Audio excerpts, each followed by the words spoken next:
This month on The Spark, our theme is all about tech. We'll learn more about an organization providing emerging technology awareness to Memphis, a school with an emphasis on science, technology, engineering, arts, and mathematics that's preparing students for college, career, and beyond, and a business changing the definition of a traditional blueprint shop by leveraging technology and giving back. We'll also share a special moment from our Spark Awards 2018.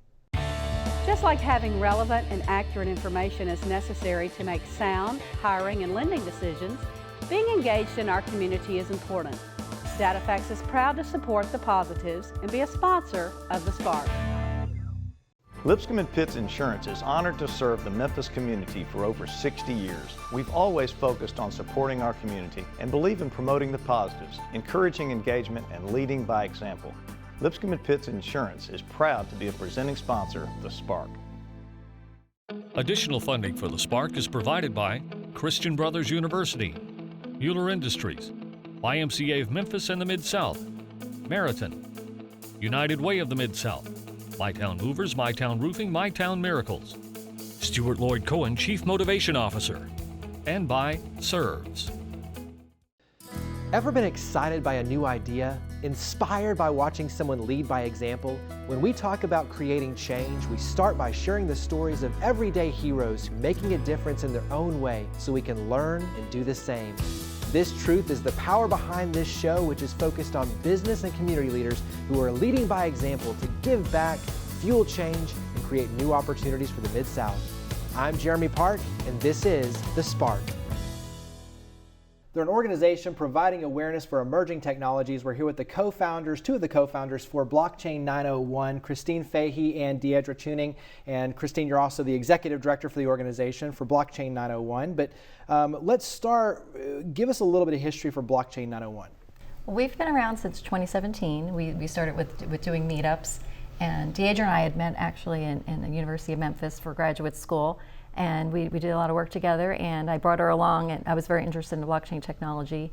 And we started with the meetups. A lot of people were interested and just kind of went from there. We started with maybe 25 to 30 members, and we're over 500 now. Awesome growth, which shows a lot in terms of about the interest and the connectivity. Talk about what is blockchain? I mean, I know you're so much more, but give viewers an idea of what is blockchain.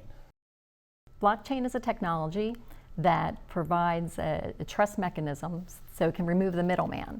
So instead of having to have an intermediary to, if we wanted to make a peer-to-peer transaction and say we might not know each other or trust each other, we'd have to go through another person that we say, well, they don't have a part in either person's background. So instead of being able to have that third party provide the trust, you can trust the blockchain as the intermediary. So talk about some of the different things, because I mean, you're covering, even though it's Blockchain 901, that's why I wanted to make sure and describe what blockchain is, but talk about some of the different technologies that you're covering and raising awareness for, and give us an idea of what you cover. So we really want to look at the technologies that kind of blockchain is supporting, your different apps, your financial programs. With all the emerging technologies, they're more powerful when they're used together. So blockchain's great. It's this new way to provide that trust that we never really had before. We always needed a third party. But now with AI, with 5G, with all the different technologies out there, when they all work together, they're a lot more powerful. So even though we work with blockchain, we're interested in blockchain, we really support any emerging technologies or any technology in the Memphis area, because we really like Memphis to become a technology hub. And that's what we're looking at. We think it's really important to Memphis as a whole. And I think it's one of the things we've been lacking is we're always looked at as, agriculture or supply chain and things like that. So, blockchain's a little more sexy, and it affects all of the industries. Well, and you're seeing with IndioAg and some of these other ones that blockchain now is interconnected within all these different industries. So you talk about ag and logistics and all that. I mean, even FedEx, heavy focus on using blockchain. So you're seeing this now permeate all industries. Yeah, we like to say that we educate, collaborate, and then innovate. First, we need to educate the community to what this technology is, and then we help to foster those different collaborations between, just different companies, entrepreneurs, maybe connect them with a school or, you know, another entrepreneur that's kind of doing the same thing. And then we found that once we get those people together, and that's when really innovation happens. So all of our programs are designed around those 3 pillars: to educate, collaborate, and innovate. Nice. And then talk about, I mean, you mentioned hackathons, but working with youth. I mean, I think that's obviously the next generation, but share a little bit of that perspective of working with the youth. Well, what we would like to expand on right now, we're kind of limited in some of the programs that are taking place. But moving forward, we really want to get involved with those organizations that work more with the young people to provide them with, you know, just different opportunities to learn about the blockchain technology and really any technology. Once we get our funding a little bit more robust, we want to be able to send young people to different hackathons, send them to different events outside of the Memphis area so that they can kind of see what's going on in the larger world and bring that energy back to Memphis. You mentioned over 500 at this point connecting in. yeah. Give us an idea of maybe either some of the, not necessarily success stories, but what puts a smile on your face when you look at the growth and obviously the collaboration, the innovation that's taking place? I'm really excited from the hackathon perspective. I've seen students or even people that were older and weren't students be very quiet and shy, and within a year and going through different hackathons, they're so much more confident, and I think it's really important, and they learn how to collaborate, because for hackathons too, anybody can come to a hackathon. You don't have to be a developer, and that's what you need. You need to have a little bit of everybody on the team, otherwise your product is only going to be targeted toward one area. And that's what's so great about Memphis, is we have so much diversity with the different schools we have here, with the different industries that we have here, all the different cultures that are here. Everybody can work together, and we have a lot of really great things that we can offer. Mm-hmm. And one of the things that kind of really makes us smile, we've had people come to our meetup and actually engage with entrepreneurs, and now a year later they are a blockchain developer. One of our greatest supporters, Web3 Devs, they really support a lot of our meetups, and they've educated the community about this technology, and they've taken people from our group on, taught them about this technology, and now they're out there making money. And that's just from coming to a random Blockchain 901 meetup. Yeah. So And to top that off, the guys that made Web3 Devs, they met at our meetup. So it was one of the first meetups. They're a company. Yes, so back in Their own company. 2017, That's a success. yes, they were all strangers. They all showed up at the meetups. That's what the meetups are a great place, because you never know what can happen. Yeah. Everything from creating a new company to students just finding extra things to learn about, and then they incorporate that into their semester. And that's what I really am interested in, is working more with the students and maybe more internships with our company. Perfect. Well, tell us where we can go to learn more. So website, social media, where do we go? Yep, so we have our blockchain901.org, our website, but the best place is probably meetup.com, Blockchain 901. There we also have a Facebook page, we have Twitter, we're on Twitter a lot, and even LinkedIn. We're still making a LinkedIn presence, but we have a lot of things to offer. A lot of good stuff and a Yep. lot of ways to plug in. Well, Yep. greatly appreciate all you're doing. I appreciate you coming on the show. Thank you very much. thank you.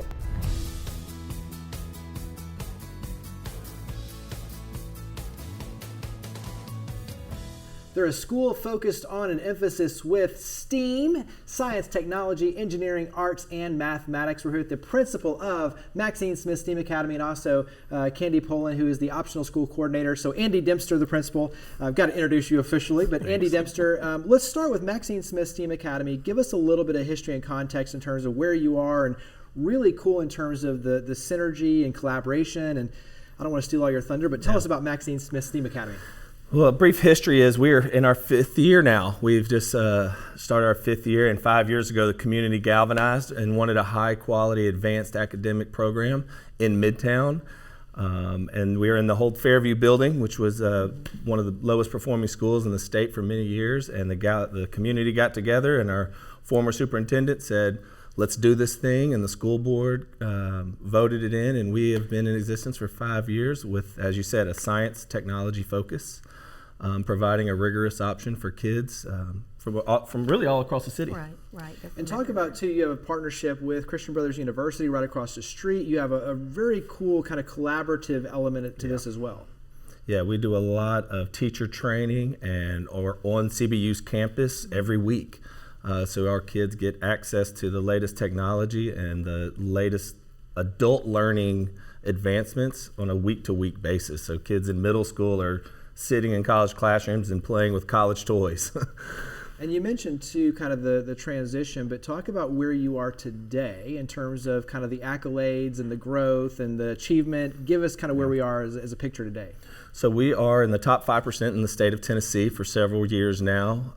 Which is awesome. It should be Yeah, celebrated. it is. We're excited. We're waiting on our results. Now we are a level 5 literacy school, so kids coming into our program are averaging about 2 years above grade level, and they're continuing to grow. So we're a level 5 growth school as well. So it's a really exciting place to be, to see kids that are motivated coming in, challenge them. We have a slogan that we use, Knights Care. So we build a culture of collaboration, attitude, responsibility, and effort. And so we're embodying those characteristics every single day to challenge our kids and build a better community. Candy, give us from your vantage point what makes Maxine Smith STEAM Academy different than other schools, and carrying that culture forward. Give us your perspective on this. I have been with Shelby County Schools / Memphis City Schools for over 30 years, been in a lot of great schools. And when I heard that this one was opening 5 years ago, it just sparked my interest because I feel like this is the way education is going. The kids have got to understand the science, technology, engineering, etc., but also pulling in the arts, because we all know that art, music, orchestra, band, all of those things are so good for that other side of the brain.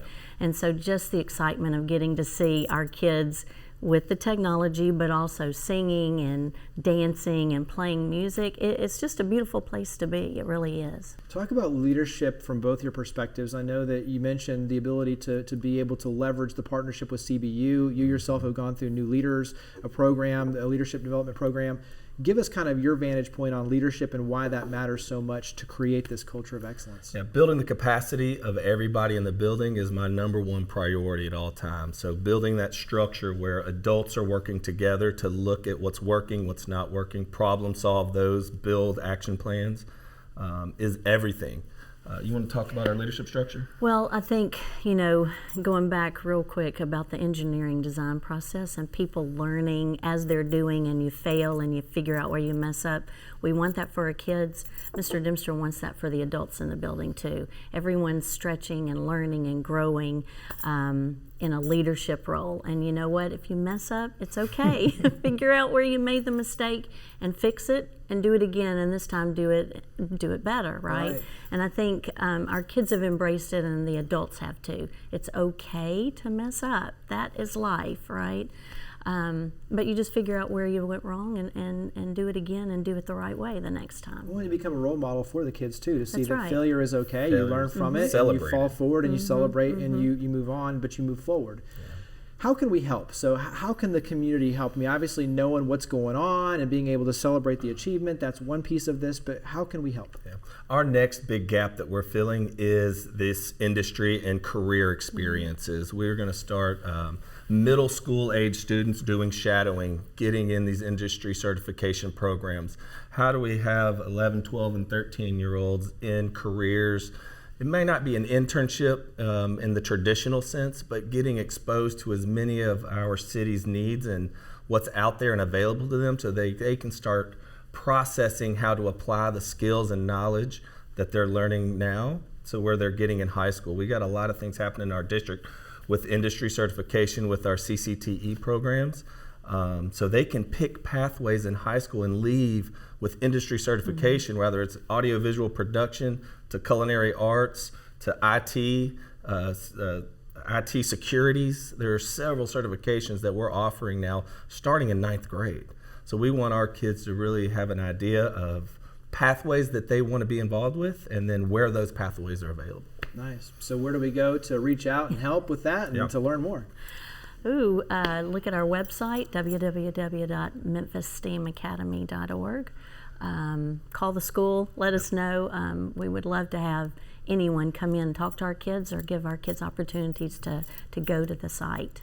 And come visit. Come take a tour, see what we're doing. We have an open door policy, so our classrooms and our team meetings and our leadership structure and how we make decisions is really collaborative, and we welcome the feedback and the partnership with anybody that wants to come check us out and be a part of it. Well, absolutely love it. Andy, Candy, thank you for coming on the show. Thank you for all you do. Appreciate it. For having us.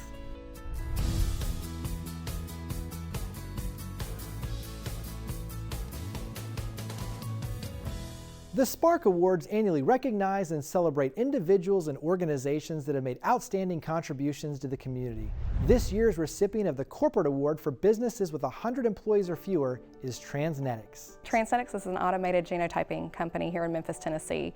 We serve researchers all over the world by processing their samples as they work on their research. WIX Gives Back is a philanthropic initiative that was birthed out of our founder and CEO, Bob Bean.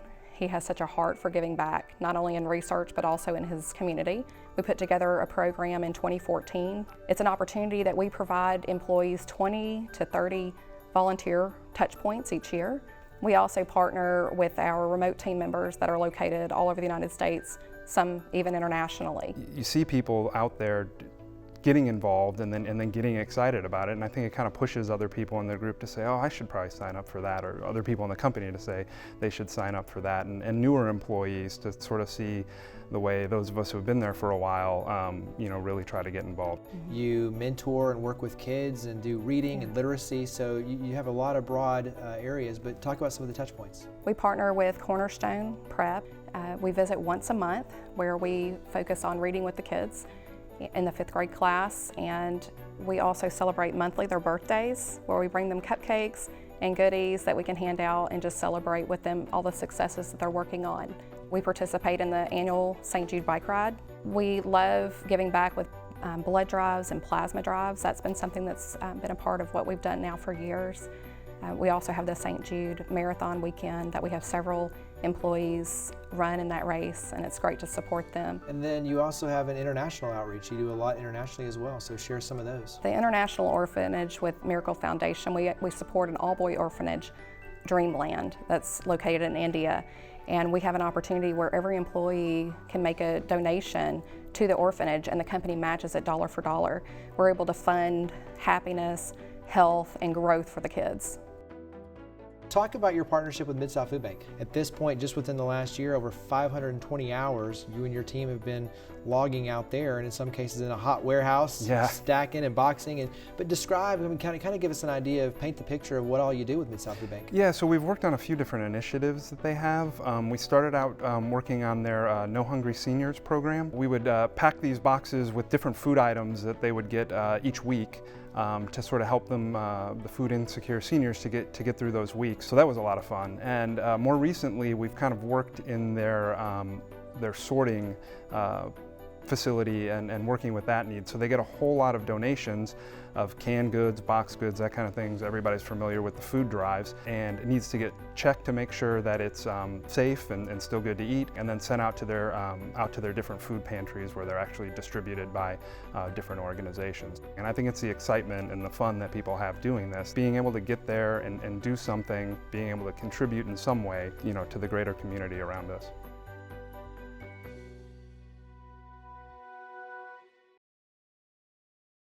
They're a company that's changing the definition of what it means to be a blueprint shop, a traditional blueprint shop, by leveraging technology and giving back. We're here with the owner, the CEO of Memphis Reprographics, Chris McNally. And let's start, in terms of what you do, give viewers an idea of what Memphis Reprographics is, and we'll start there. Sure. So we were started in 2010, and the idea was, as you alluded to earlier, to change the narrative of what defined the traditional blueprint shop. A lot of our clients are architects, engineers, and general contractors, so we're trying to evolve the document process of what you see happening in Memphis from the construction perspective. So we're leveraging technology, we're working with our clients to come up with a better way to deliver the product. Yeah, so you now have access to be able to see all these renderings and everything literally come to life through online portals and through technology. That's correct. The dissemination of documents is really important, especially when you think about how quickly things change in the field. Whether or not you realize something that you didn't know beforehand in the actual structure itself, or even changes that come up on the fly as the owner requests. So being able to get that information out quickly, be it through hard copy or instantaneously through digital, is something that we've had to work with in our customers. And then share a little about too, just the fact that you're all specialists, you have a trained eye, so in other words, you get to see things, and even on your end, you're leveraging a lot of different projects and you're seeing a lot of things. We'll talk about that, how cool that is in a second for building Memphis literally. But being able to have that trained eye to say, okay, this looks right, maybe this is something that we need to go back to. In other words, just a caring eye that's looking out for the best interest of everyone involved. Absolutely. So in the very beginning, the idea was to create an adaptive model in our company. So rather than have compartmentalization where one person does this and then a completely different person takes a different side of the project, we created an adaptive framework with our team. So our team is absolutely amazing. We have individuals that have created their own adaptive process and are able to make decisions on the fly based on the different projects, the parameters of the project, and the client requests, because there's no project that's even remotely close to another. So having that adaptive model makes it a lot easier for us to handle and scale for long term. So you have a cool vantage point where you get to see things way before they happen in terms of building Memphis. Talk about from your point, you know, obviously you don't have to name projects because some of those are NDAs and all that kind of stuff, right. but talk about kind of your cool glimpse at where we're headed as a city and what that means and some of the things that you get to see that maybe you can share with us. Sure. So I moved to Memphis in 2000, and I didn't have a lot of understanding of the city other than the basic narratives that I had heard. When we started the company in 2010, I started working with architects and contractors and seeing things 10 years before they actually happened, 5 years. So you see a building going up over here and you don't realize that 3 blocks down, another building and another and another. And so seeing that kind of collaboration from architects to build communities, to create a better Memphis, is something that we've really started to kind of see that evolution over the last 10 years of even our own design. So much is happening in the city that we don't know about, that we kind of get that inside glance that you alluded to, that it's going to propel Memphis to a state that people aren't even going to realize in 5 years. I mean, think of how far we've come in the last 6 years, 7 years, 2 years. Everybody used to talk about cranes and Nashville and Austin and whatever. In 5 years, all you're going to hear is Memphis. Well, and you're seeing it play out nationally, which is awesome in terms of the kudos that we're getting as a city.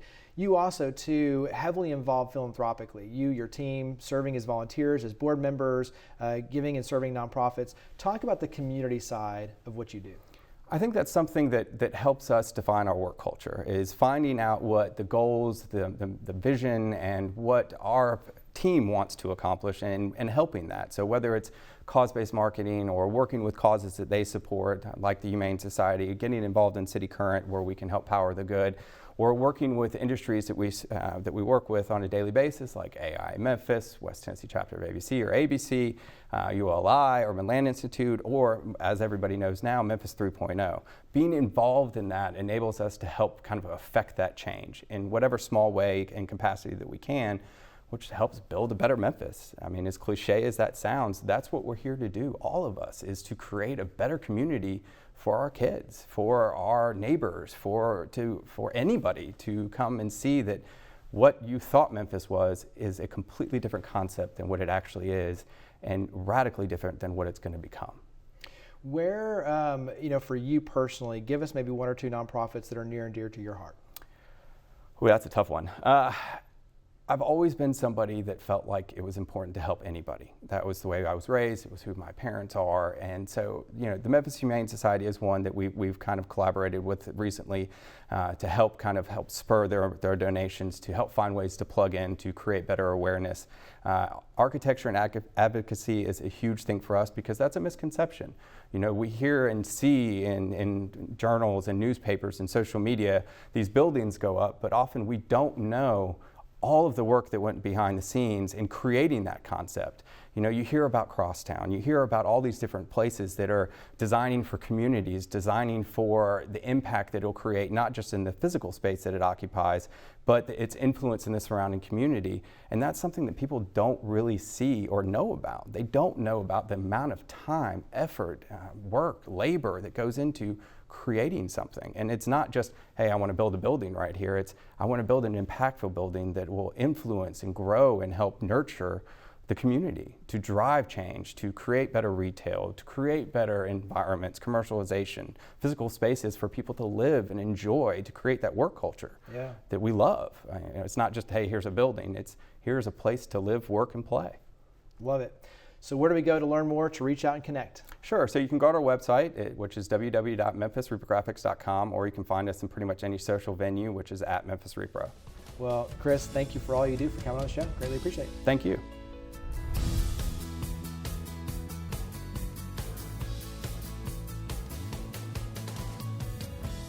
As we saw in this month's episode, technology is rapidly changing and pushing the realms of possibility for our businesses, our schools, nonprofits, city, nation, and world. In order for us to stay competitive as a city and workforce, our youth and adults must be trained as problem solvers and learn how to use technology to innovate and to maximize efficiency and productivity. Schools like Maxine Smith STEAM Academy are leading the way that we incorporate and leverage technology for learning. Our nonprofits must be able to leverage technology to power the good, and we're fortunate to have organizations like Blockchain 901, which is providing the forums to help educate our community and raise awareness for emerging technologies. And then, as our businesses leverage technology for growth, we need them to reinvest back in the community with new jobs and a philanthropic heart, just like Memphis Reprographics is doing here in Memphis.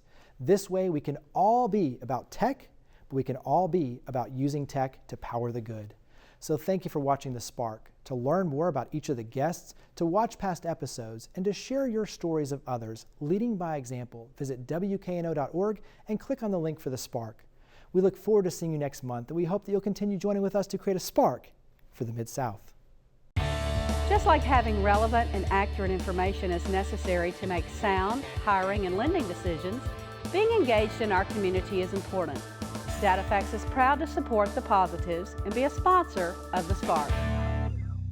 Lipscomb & Pitts Insurance is honored to serve the Memphis community for over 60 years. We've always focused on supporting our community and believe in promoting the positives, encouraging engagement, and leading by example.